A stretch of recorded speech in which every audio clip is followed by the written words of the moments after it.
Hello friends, कैसे हैं आप सब? आशा करती हूँ सभी अच्छे और स्वस्थ होंगे। आज की जो ये कहानी लेकर आई हूँ, यह कहानी है मेरठ के थाना बहमुआ अकबरपुर की है। सुबह-सुबह का समय था और 6 साल का अनिकेत अपने पापा को जगाने के लिए जाता है और उन्हें जगाने की कोशिश करता है। तो वह देख जब वो जगाता है तो चादर ओढ़ रखी थी और वह जैसे चादर हटाता है तो वो बहुत तेज़ चीख पड़ता है।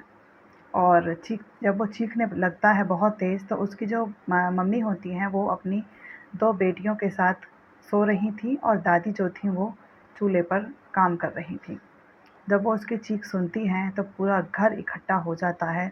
जैसे-जैसे ये चीख बढ़ती चली जाती है वैसे-वैसे ही पूरे गाँव के लोग वहाँ पे आकर इकट्ठा हो जाते हैं, क्योंकि जो लड़का था अमित, उसकी गर्दन से लिपट कर साँप उसके हाथ के पास में था और वो बार-बार फन उठाकर जैसे मानो यह कह रहा हो कि मैंने कुछ नहीं किया और वो अपनी बेगुनाही का सबूत दे रहा हो।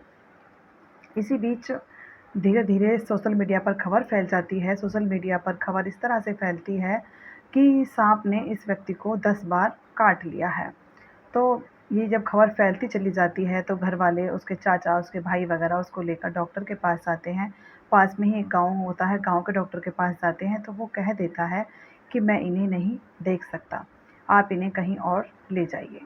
इसके बाद में डॉक्टर उनसे मना कर देता है तो उसके चाचा और उसका भाई उसको लेकर बुलंदशहर के पास में एक गुलाबटी पड़ता है, वहाँ गुलाबटी में लेकर जाते हैं। तो इसी बीच में जो पहला डॉक्टर होता है ये कहा जा रहा है कि वो पुलिस को फ़ोन कर देता है और पुलिस वहाँ से आती है और आने के बाद में जब वो जाँच पड़ताल करती है और देखती है, तो उसके बाद में वो देखती है कि वहाँ पर लड़के के नाक पर भी थोड़े से निशान थे और गर्दन पर भी हल्के से निशान थे, जो कुछ कह रहे थे। तो जब वो वहाँ पर डॉक्टर गुलाबटी वाला देखता है और वो नब्ज़ देखने के बाद में बोल देता है कि इनकी तो मृत्यु हो चुकी है और अब इनके अंदर कुछ भी नहीं बचा है। तो फिर वो उसके चाचा और उसके भाई को उठाकर पुलिस थाने में लेकर चले जाते हैं और वहाँ जाने के बाद में तो वो कहते हैं कि हमारी किसी से कोई लड़ाई, कोई दुश्मनी नहीं है, किसी भी चीज़ को लेकर हमारे बीच में कोई भी प्रॉब्लम नहीं है। तो इनके बस हस्बैंड वाइफ़ के बीच में बहुत ज़्यादा लड़ाई होती रहती है और बाकी ऐसा कुछ नहीं है। तो फिर वो वहाँ से पास के गाँव से ही सपेरे को बुलाया जाता है और उस साँप को भी पकड़वा दिया जाता है और सपेरे उसे पकड़वा कर वन विभाग को दे देते हैं और वन विभाग वाले उसे हस्तिनापुर के जंगल में छोड़ देते हैं। लेकिन इससे पहले वो ये बताते हैं कि इस साँप के काटने से जो ये साँप की नस्ल है वो थी अ, रसलबाज पर साँप थी, जो कि इसके काटने के बाद में कोई भी व्यक्ति ज़िंदा नहीं बचता है। तो वो कहते हैं लेकिन इसके तो मुँह में दाँत ही नहीं हैं, इसके काटने से तो कोई भी नहीं मर सकता। लेकिन उसने बदन पर 10 निशान लगा रखे थे। तो वो कहते हैं कि जब इसके दाँत ही नहीं हैं तो इसका ज़हर कैसे चढ़ गया होगा? ये सोचकर सबका और शक ज़्यादा गहरा हो जाता है।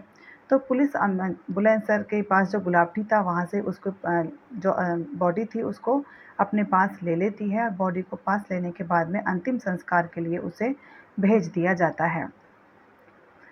पोस्टमार्टम के लिए भेज दिया जाता है। जब पोस्टमार्टम उसका किया जाता है तो उसमें पोस्टमार्टम की रिपोर्ट में ये पता चलता है कि उसकी गला दबाकर हत्या की गई है।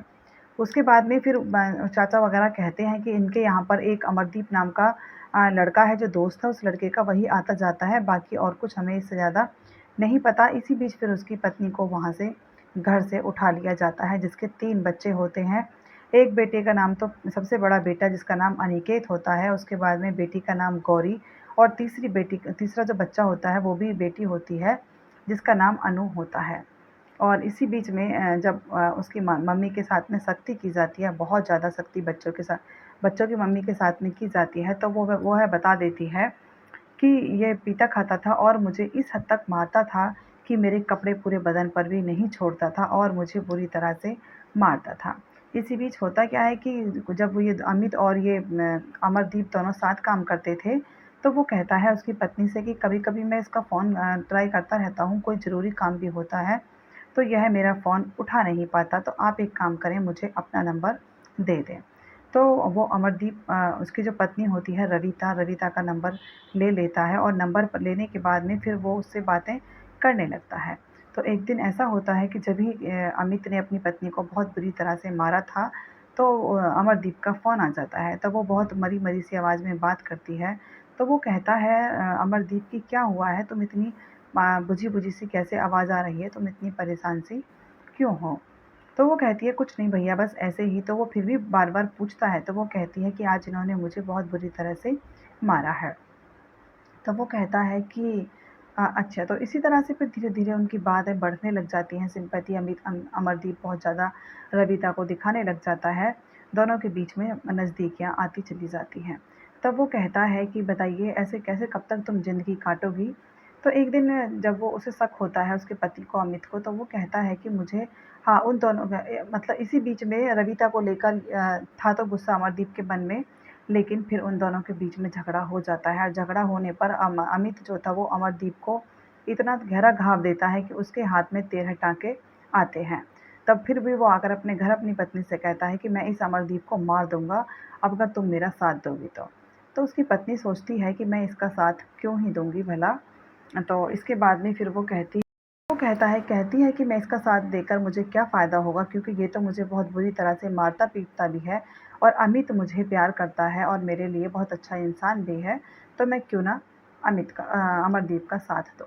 तब वो अमरदीप को सारी बात बता देती है, उससे कहती है कि मेरे पति अमित तुम्हें मारना चाहते हैं, तो इससे पहले क्यों ना हम इन्हें ही ख़त्म कर दें। इसी बीच में वो दोनों प्रोग्राम बनाते हैं कि उन्हें शाकुंभरी देवी के मंदिर जाना होता है। तो जब वो घर से निकलते हैं तीनों बच्चों को लेकर, तब भी उनका झगड़ा होता है और जब वो वहाँ पहुँचते हैं वहाँ भी झगड़ा होता है और वहाँ से आते-आते भी उन दोनों के बीच में झगड़ा ही होता रहता है। तो झगड़ा उनका बहुत ज़्यादा बढ़ जाता है कि अमित रास्ते में ही उस पर हाथ उठाता है। तब वो अमरदीप को घर आकर फ़ोन करती है, कहती है मुझे नहीं पता, कुछ भी करो, कैसे भी करो, आज इसका ख़त्म करना है। अमरदीप कहता है चलो कोई नहीं, मैं इंतज़ाम करता हूँ।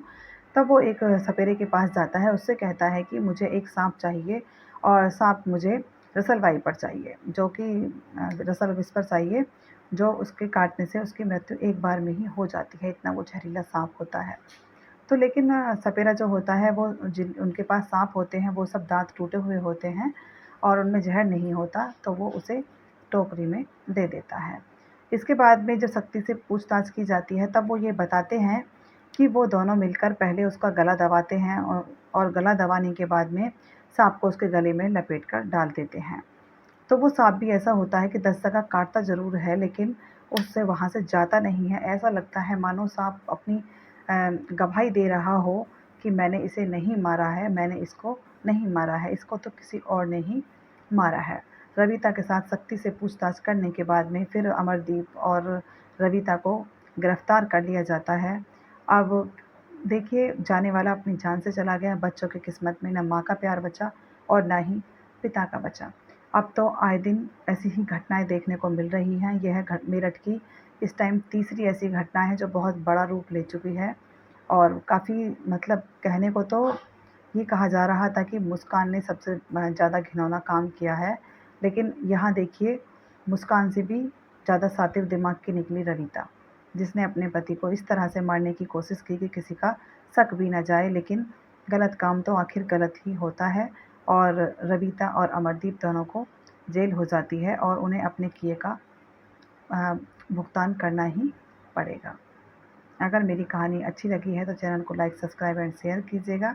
कहानी को सुनाकर मेरा मन किसी का दिल दुखाना नहीं है, सिर्फ़ आपको जागरूक करना है। जागरूक रहिए, सतर्क रहिए, सावधान रहिए और प्रसन्न रहिए। Thank you and have a nice day.